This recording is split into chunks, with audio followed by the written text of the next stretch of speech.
நீங்கள் எல்லா சூழ்நிலையிலும் இயேசுடைய இரக்கத்திற்காக மட்டுமே வேண்டிக்கொள்ள வேண்டும். நீங்க என் மேல இரக்கம் பாராட்டுங்க, என் குடும்பத்தின் மீது இரக்கம் பாராட்டும், என் வாழ்க்கையின் மீது இரக்கம் பாராட்டும், என்னுடைய காரியத்தின் மீது நீர் இரக்கம் பாராட்டும், சகல விஷயத்தின் மீது நீரே இரக்கம் பாராட்டும் என்று மனிதனுடைய இரக்கம் அவனுக்கு தேவை. ஆனால் முதலாவது தேவனுடைய இரக்கங்களினால். யாருடைய இரக்கத்தினால்? பிரியமானவர்களே, அந்த பாவி எப்படி ஜெபிக்கிறான் பாருங்க.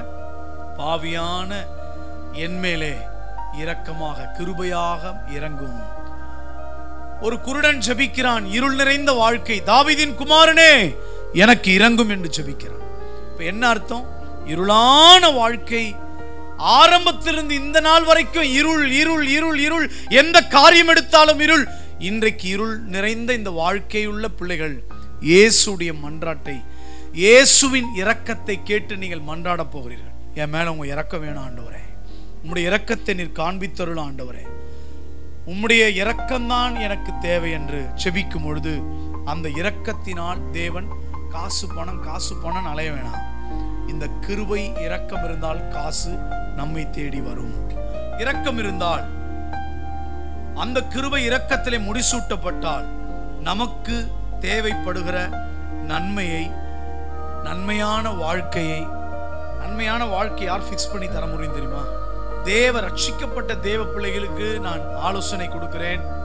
நீங்கள் மனிதனுடைய இரக்கம், மனிதன் மூலமாய் நன்மை செகண்டரி, அது ஆண்டவர் ஒரு மனுஷ ரூபத்துல தான் கொடுப்பாரு.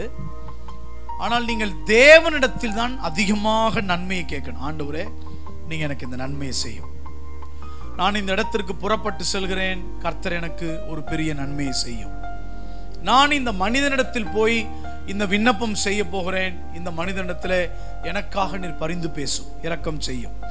இப்படி ஒவ்வொரு சின்ன சின்ன விஷயத்துக்கு கூட இயேசுவின் இரக்கத்திற்காக உண்மையாய் நீங்கள் ஜெபிக்கும் பொழுது கர்த்தர், உன் குடும்பம், உன்னுடைய தேவ சமூகம், உனக்கு கொடுக்கப்பட்ட காரியம், நீ யாருக்குன்னா முடிஞ்சா ஒரு சின்ன உதவி செய்யறதுல கவனமாய் இருதயத்தை பதித்து வைத்துக் கொண்டால் உன் இதயத்தை எவனாலையும் எவளாலையும் உடைக்கவே முடியாது. கைத்தட்டி கர்த்தரை மையப்படுத்துங்க.